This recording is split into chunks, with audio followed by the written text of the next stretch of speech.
नमामि अमित ज्ञान रूपं कृपालम् अगम बोधदाता सुबुद्धिनिधि विशालम् क्षमाशील अतिधीर गंभीर ज्ञानम धर्मकील दृढ़ थीर समधीर ध्यानम जगत त्राणकारी अघारी उदारम भगत प्राण रूपम दया गुण अपारम नमो सद्गुरुं ज्ञानदाता सुस्वामी नमामि नमामि नमामि नमामि नमामि नमामि नमामि नमामि मूकं करोति वाचालं पंगुं लंघयते गिरिं यत्कृपातमहं वन्दे परमानन्दमाधवम् यत्कृपा तमहं वन्दे परमानन्दमाधवम्। बोलिए श्री सद्गुरु महाराज की जय।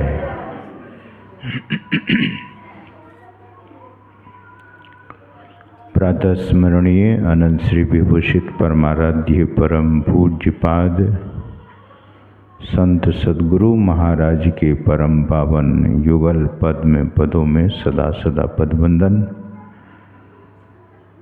मंच पर उपस्थित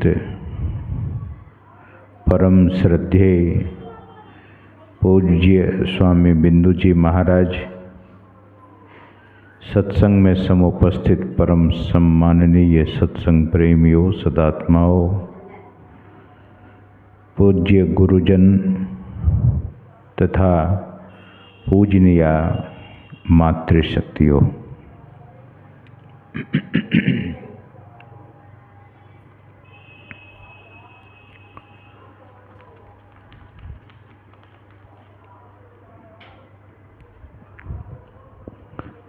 एक भक्त थे,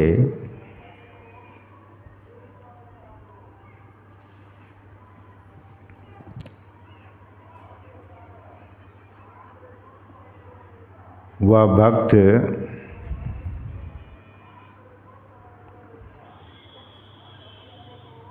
भगवान श्री कृष्ण के वचनानुसार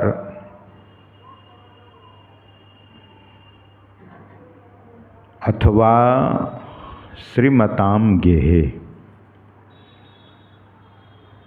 श्रीमंत के यहाँ धनवंत कहिए या श्रीमंत कहिए, दोनों एक ही बात है।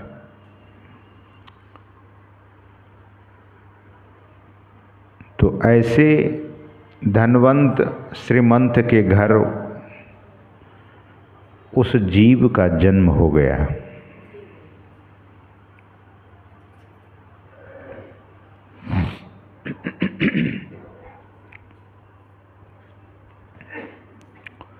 देखने में वह भक्त बहुत सुंदर था, माता पिता उनके रूप से बहुत लाड़ प्यार करते थे। गांव समाज के लोग भी तरसते थे कि काश हमको भी इतना सुंदर बेटा होता। आज्ञाकारी इतना, माता पिता जो बोले, माता पिता की बात कभी वो काटते नहीं थे, लेकिन किंतु परंतु वे करते नहीं थे।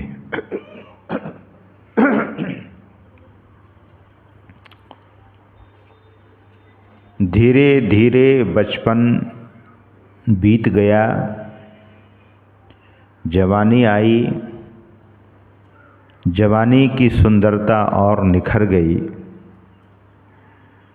अब माता पिता को हुआ कि बेटा का विवाह कर देते हैं।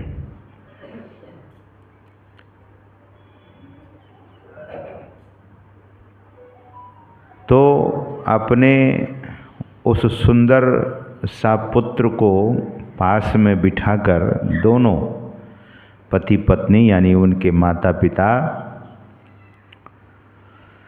कहा कि बेटा तुम बड़ा आज्ञाकारी है। अब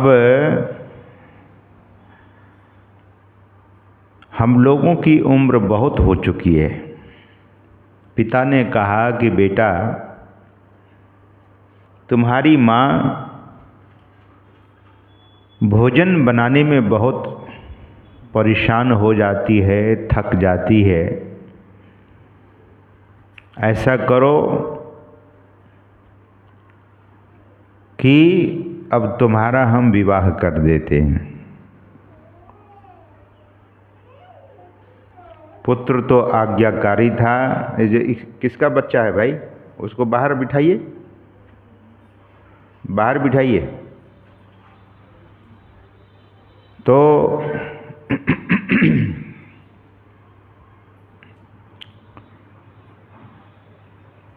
वह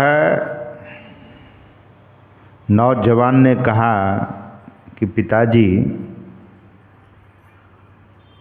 कष्ट तो हमें भी होता है, माताजी को देखता हूँ परेशान होती है,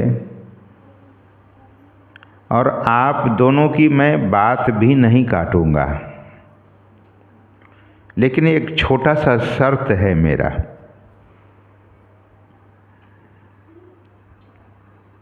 तो दोनों माता पिता ने अपने उस सुंदर से नौजवान बेटा से पूछा कि तुम्हारा क्या शर्त है?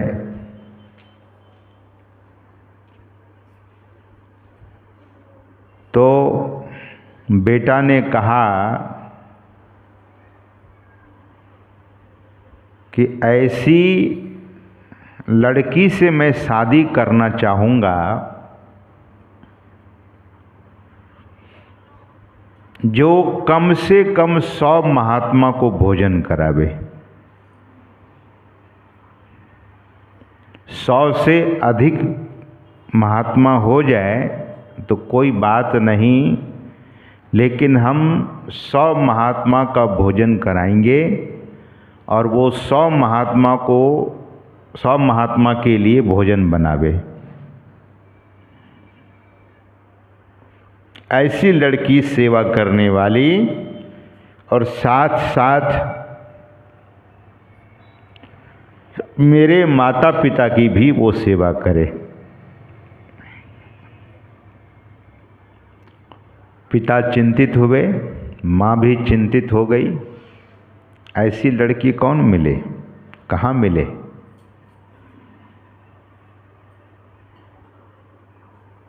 और मोबाइल का ज़माना नहीं था, नहीं तो और मुश्किल हो जाता।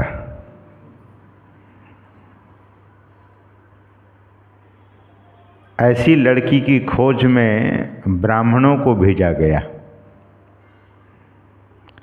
पूरब पश्चिम उत्तर दक्षिण सभी दिशाओं में भेज दिया गया।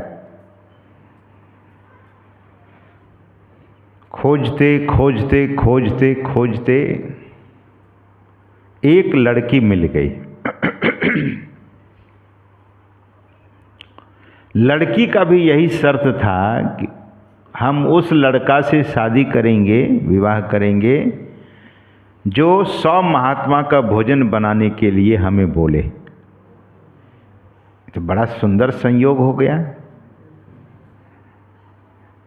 जब ऐसे परिवार, ऐसी लड़की मिली तो ब्राह्मणों ने आकर खबर दी, और वो बड़ा भारी नगर सेठ था, बहुत पुश्तैनी धन उनके पास था। तो लड़का को जब कहा गया तो लड़का खुशी के मारे नाच उठा। अपने पिता से कहा कि अब विवाह मुहूर्त क्या ढूंढिएगा, ऐसी लड़की मिले तो इसके लिए विवाह मुहूर्त क्या, कल ही शादी हो जाए तो अच्छा है। लेकिन मुहूर्त ढूंढकर विवाह उस लड़का का कर दिया गया। लड़की जब दुल्हन बन करके आई और भंडारा शुरू हो गया, 100 महात्मा प्रतिदिन। तो सेवा होने लगी। साधुओं की सेवा करनी चाहिए। सद्गुरु महाराज कहते हैं, गुरु की भक्ति, साधु की सेवा। तो सेवा होने लगी। और समय कितना तक रखे हैं? 5 बजे। 5 बजे तो अंधेरा हो जाएगा। 4:45 होगा। अच्छा, 5 बजे तक मेंशन की है। 5 बजे नहीं, 4:45 तक ही ठीक है। जी, 8 इस बीच में कर। हाँ, लोगों को वो भी है। बोलिए श्री सद्गुरु। तो कालांतर से उनके माता पिता चल बसे, बड़ा आशीर्वाद देकर। बेटा बड़ा सुंदर, बहुरानी यानी पुतोहू आई है, और बड़ी सेवा की। समय से वे लोग गुजर गए, सेवा चलती रही।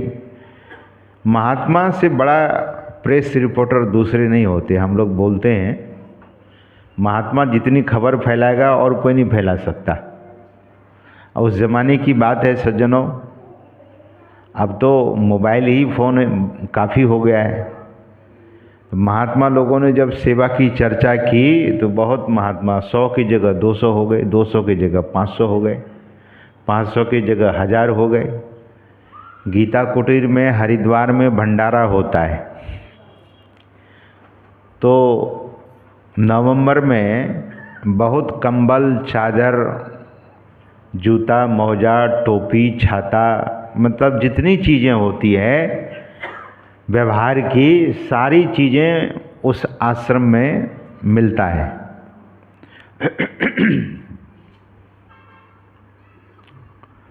और बैठिए माता जी। तो गीता कुटीर में बहुत भीड़ हो जाती है नवंबर के महीने में।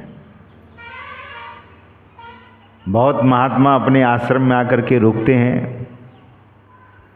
कभी कभी मैं जान करके भी पूछता हूँ कि महाराज रहेंगे ना? बोले नवंबर तक ही महाराज, जब तक भंडारा चलेगा तब तक।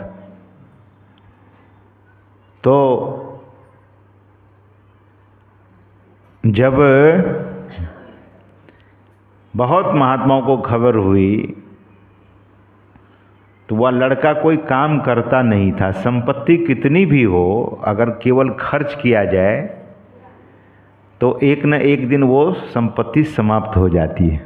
तो दान करते करते, साधु की सेवा करते करते करते वो बिल्कुल गरीब हो गया। कुछ लोग इस बात को सुनकर के डर भी जाते हैं कि ऐसी सेवा भी ऐसे मत करो कि बस हम ही गरीब हो जाएं। तो वे तो बड़े गरीब हो गए।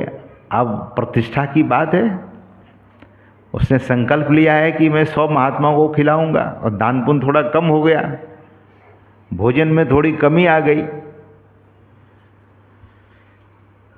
जितनी वैरायटी बनती थी, जितने व्यंजन बनते थे उसमें कमी आ गई, तो महात्मा भी थोड़े कम हो गए। लेकिन खिलाने वाले का मन मलिन नहीं हुआ। अपनी पत्नी से कहा कि जितने गहने जेवर तुम लाए सबको दे दो हमें, सबको फिर बंधक लगा दिया।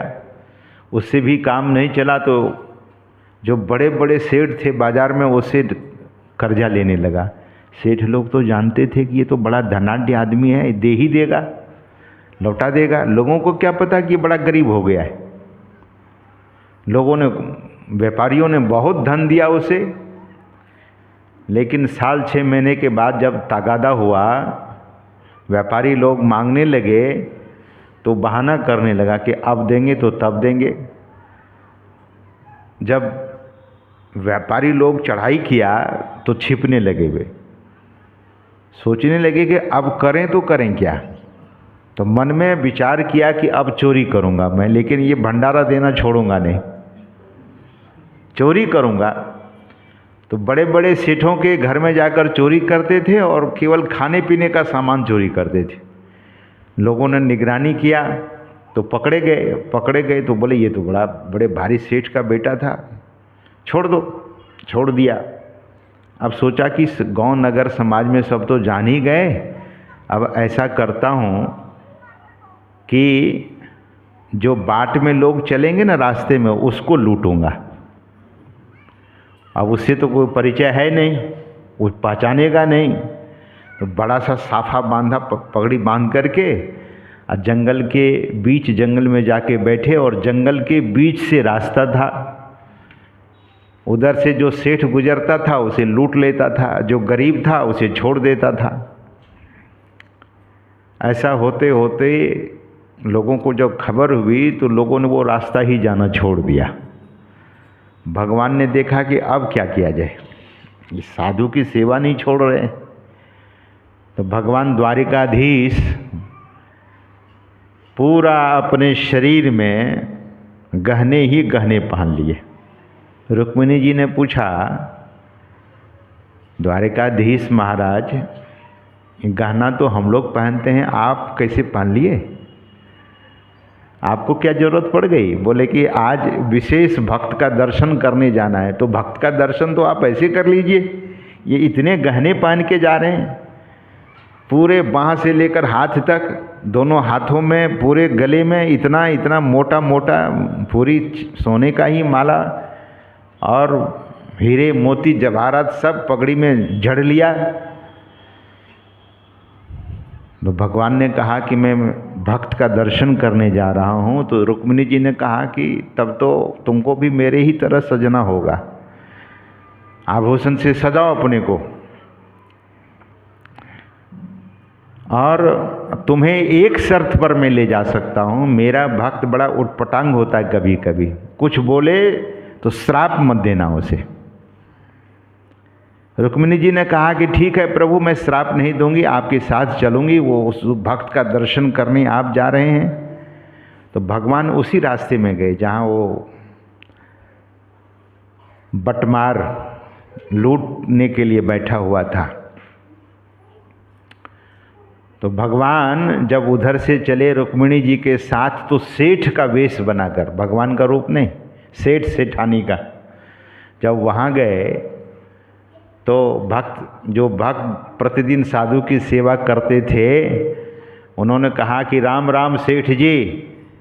तो सेठ ने कहा कि ये राम राम क्या होता है भाई, राम राम बकवास है। अब उनको बड़ा गुस्सा आया कि ये बड़ा नास्तिक सेठ है। भगवान ही ने कहा ये राम राम क्या होता है, राम राम करने से क्या होता है? बोले ये बड़ा नास्तिक है, इसको तो बढ़िया से लूटूंगा, बहुत सुंदर, बहुत आभूषण पहन करके। तो सेठ ने कहा कि सुना है कि यहाँ एक बड़ा लुटेरा रहता है, जंगल पार करना है, तो मुझे पार करा दोगे? बोले ज़रूर करा दूंगा, लेकिन हमें कम से कम 10 असरफी दीजिए। हमारे घर पर साधु लोग बैठे हैं भूखे, हमारी पत्नी प्रतीक्षा कर रही होगी, आज घर में कोई भी राशन पानी नहीं है। तो भगवान 10 असरफी निकाल करके देते हैं और वो भक्त लेकर के जाता है, पत्नी को देता है और कहता है कि साधुओं के लिए भोजन बना लो, मैं आता हूँ। और जब आए और सेठ को लेकर चले, सेठानी को, तो थे तो भगवान बीच जंगल में जब गए तो साफा खोल लिया और डंडा हाथ में था। बोले वही मैं लुटेरा हूँ जिसका नाम आपने सुन रखा है। अब साफा खोल करके बिछा दिया और कहा कि जितना गहना जेवर है सब खोल करके रख दीजिए यहाँ। सेठानी को, नहीं खोल के रखोगे तो देखो डंडा इतना मारूंगा। अब भगवान तो थर थर कांपने लगे। रुक्मिणी जी ने उस दृश्य को देखा तो कहा कि कंस के सामने कभी थरथराए नहीं, रावण के सामने कभी डर नहीं लगा, ये एक साधारण आदमी से आपको डर लगा? थरथर कांप रहे हैं भगवान। भक्त ने मन ही मन, रुक्मिणी ऐसा सोचती है, बोलती नहीं है, तो भगवान सब आभूषण उतार करके रखने लगे और भगवान ने रुक्मिणी जी से कहा कि देखती क्या हो, जल्दी उतार करके रखो। तो सारा आभूषण उतार करके भगवान ने रखा, रुक्मिणी जी ने भी रख दिया। एक अंगूठी हाथ में रह गई और एक अंगूठी जब हाथ में रही तो भक्त ने कहा उसे भी उतारिए, नहीं तो मेरे पास छुरी है, उंगली ही काट डालूंगा। अब संतोष ही नहीं था, इतना चीज़ देने पर भी अंगूठी के लिए भगवान से ऐसा कहा। तब रुक्मिणी जी को लगा कि अब तो लगता है कि मुझे श्राप देना ही पड़ेगा, लेकिन भगवान को वचन दी थी तो फिर रुक जाती है। तो भगवान ने कहा, यानी सेठ जी ने कहा कि मुझसे अंगूठी नहीं निकलती है, तुम ही निकाल लो। और जैसे ही भगवान के हाथ को पकड़ा अंगूठी निकालने के लिए तो उसे अनुभूति हो गई। अब ये तो भगवान साक्षात भगवान है। और तब दूर खड़े होकर हाथ जोड़कर बड़े रोने लगे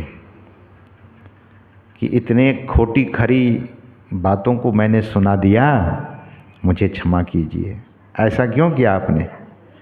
बोले आपने जो सेवा की है तो मैं सोचा थोड़ी परीक्षा भी ले लेता हूँ, और मुझे तो लीला करने में बड़ा आनंद आता है तो थोड़ी लीला कर दी।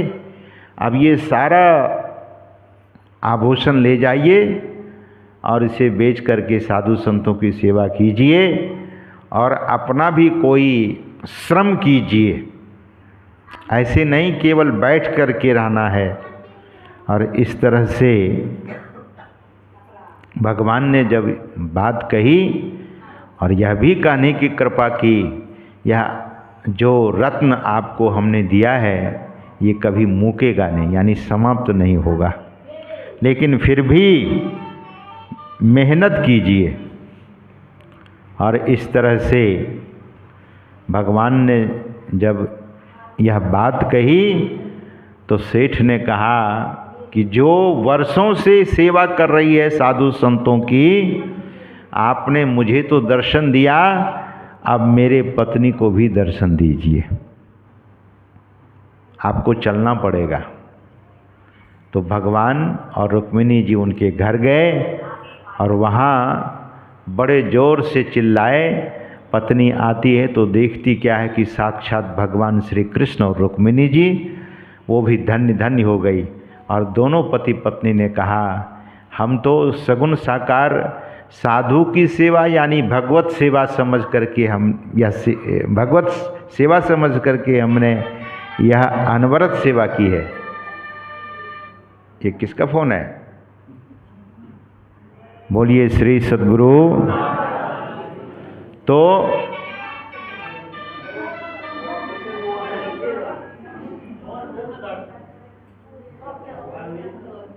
तो सज्जनों,